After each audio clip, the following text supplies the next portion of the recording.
Oi, tudo bem com você? Eu sou a Renata, sejam bem-vindos ao 15 Dias para Ler e hoje nós vamos conversar sobre Precisamos de Novos Nomes da No Violet Bulawayo, uma autora que nasceu no Zimbábue e hoje mora nos Estados Unidos, uma trajetória inclusive parecida com a da protagonista deste livro, a Darling. Eu ouso dizer que esse é um livro indicado para todos os tipos de leitores, até para os leitores mais jovens, mas em especial para quem é fã de romances de formação e também para fãs da Chimamanda Ngozi Adichie. Eu achei que tanto a forma de narrar da No Violet quanto os temas que são abordados aqui remetem muito ao estilo da Chimamanda. Precisamos de Novos Nomes. É o livro de estreia da autora, foi inclusive muito bem recebido por ocasião do seu lançamento, foi finalista de alguns prêmios, vencedor de outros.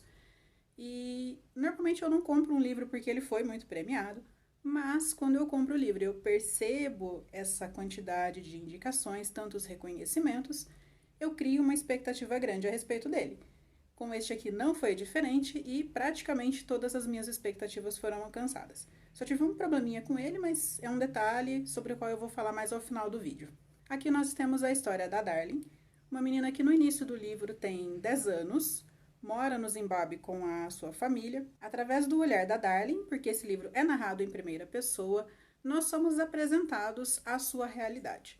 Ela está constantemente com um grupo de amigos entre 9 e 13 anos que inventa jogos, brincadeiras, meios de se divertir. Nas entrelinhas da narrativa da Darling, nós percebemos que ela tem uma vida muito difícil. Só que, antes de tudo, eles são crianças e eles se comportam aqui como crianças. Nós vemos a tentativa deles de sobreviver à realidade que os cerca. O livro começa durante uma dessas brincadeiras, quando esse grupo de crianças sai do bairro onde eles moram, um bairro muito pobre, um equivalente talvez a uma favela aqui no Brasil, chamado ironicamente de Paraíso, e se dirige a um outro bairro, um bairro rico, chamado Budapeste. Eles frequentam as ruas, observam as casas, imaginam, claro, como seria a vida deles morando ali, e além de ficar observando a vida das pessoas ricas, eles também aproveitam para roubar goiabas nas árvores da vizinhança. É uma brincadeira que, ao mesmo tempo, diverte, mas também tem a finalidade de matar a fome. E a Darling é muito consciente a respeito da diferença de tratamento que é conferida a pessoas que podem ou não pagar por coisas. Ela diz o seguinte: são as frutas que nos dão coragem, caso contrário, não ousaríamos vir aqui. Fico sempre esperando as ruas limpas nos cuspirem e nos dizerem para voltarmos para o lugar de onde viemos. Embora ela seja criança, ela é muito atenta à realidade. Tanto que, em algumas situações, essas crianças ficam à espreita dos adultos para descobrir o que está acontecendo, porque eles percebem algumas tensões no ambiente, não dizem para eles o que está acontecendo, mas eles querem saber. E eles normalmente descobrem. Nesse começo de livro, além de delinear muito bem a personalidade de cada um dos personagens aqui, a autora também vai nos apresentando de forma muito sutil a realidade, o panorama social em que essas crianças estão inseridas. Em nenhum momento constam nomes de políticos ou nome de pessoas reais, mas nós podemos deduzir por alguns indícios que ela está falando do contexto real do Zimbábue em 2008. Em algum momento do livro aqui, as crianças ficam à espreita dos adultos porque eles perceberam que estão todos muito sisudos, muito tensos, devido a uma eleição. Quando eu cheguei nesse ponto do livro, eu suspeitei que essa eleição talvez fosse um fator verídico, porque falava-se muito num slogan de mudança. Aí eu parei a minha leitura, dei uma olhadinha na história recente do Zimbábue e vi que realmente, em 2008, houve uma eleição bastante conturbada, em que o presidente, ainda em exercício, se viu ameaçado pelo seu adversário e foi acusado de tê-lo forçado a sair das eleições. Esse adversário, que era o detentor do slogan da mudança, disse que foi bastante perseguido, que os seus apoiadores começaram a ser perseguidos e mortos. Existe alusão a uma dessas perseguições aqui no livro, um dos personagens que vem a falecer por perseguição política, e a suspeita que eu tinha de que esse livro se passava em 2008 é confirmada neste momento, porque em uma determinada cena as crianças leem a lápide desse moço e tem lá o ano de falecimento, 2008. Eu vou falar muito rapidamente sobre esse contexto verídico do livro,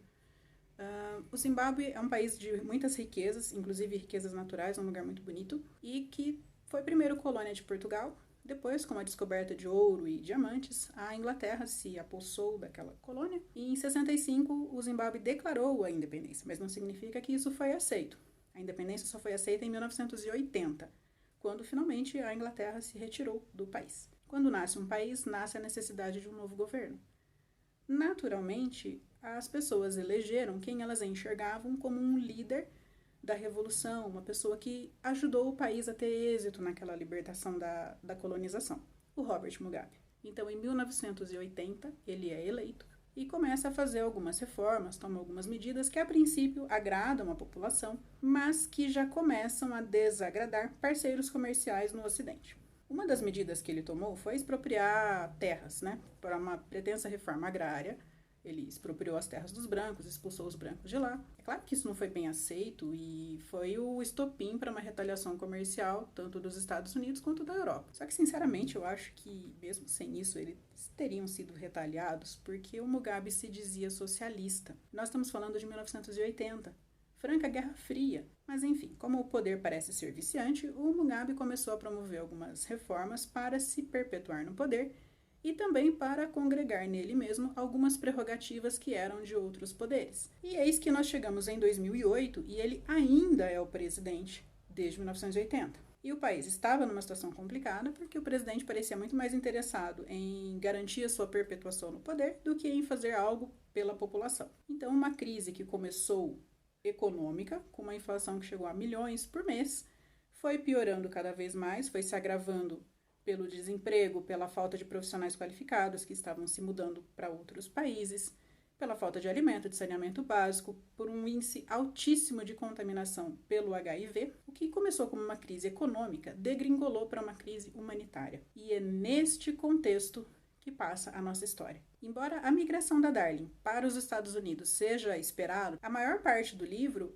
é no Zimbábue e a autora alicerça muito bem a percepção que as pessoas de lá têm a respeito, principalmente de nós, em relação à África. Essa denominação a África já é muito criticada, porque nós costumamos falar: fulano veio da África, mas a África é um conjunto de 52 países formado por vários povos, com várias culturas, vários costumes diferentes. E muitas vezes nós tratamos o continente como uma massa uniforme. E esta é uma crítica bastante constante no livro, bem como uma crítica àquela mania de se fotografar pessoas em estado de necessidade para promover pretensas ações de caridade. Ou até para promover uma ação de caridade que talvez até tenha acontecido, mas que está muito mais focada no espetáculo da pobreza do que no real interesse em ajudar. A migração da Darling acontece depois da primeira metade do livro, e quando acontece finalmente essa mudança, a postura da Darling também muda. Ela desenvolve um senso crítico muito condizente com o histórico dela e com a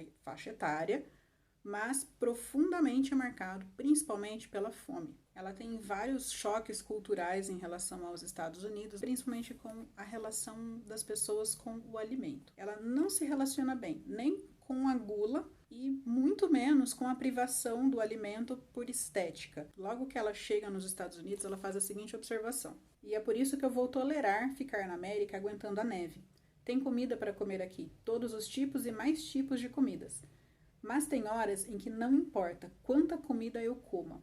Vejo que a comida não faz nada por mim, como se estivesse com fome pelo meu país e nada fosse resolver isso. Meu livro está todo marcado, cheio de post-it, de passagens assim mais bonitas, mais impactantes como essas, mas também de algumas chineladas. Eu levei vários tapas na cara enquanto li esse livro. Eu gosto de livro que me confronta, que me coloca para pensar, que me faz repensar as minhas certezas, as minhas posturas na vida. Por isso eu gostei tanto dessa leitura e principalmente dessa protagonista. A Darling é irreverente, engraçada, irônica. Então é um livro gostoso de ler. E eu achei interessante que uma das críticas que eles fazem é a respeito dessa massificação da África.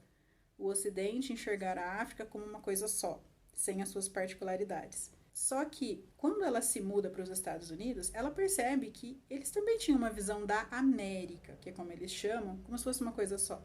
E ela percebe por si as diferenças que existem, né, entre cultura, costumes, sotaques, clima. Então, de certa forma, ela descobre que esse descontentamento e esse descompasso mesmo entre a visão que nós temos de um outro lugar é bilateral. E esse tipo de frustração, esse tipo de descontentamento faz parte do nosso crescimento. Paciência. Quanto à narrativa, eu queria fazer 2 observações, aliás, 3 observações. A primeira é quanto à inexistência de travessões aqui. Os diálogos são marcados apenas pelo pular de linhas, não tem marca de travessão nem de aspas. A segunda, a questão da ironia dos nomes. Eu disse que eles moram lá no Zimbábue, no paraíso, um lugar que está muito mais próximo do inferno. Mas não só o lugar tem uns nomes com alguns trocadilhos. A própria Darling, ela não se sente Darling, querida, o tempo todo.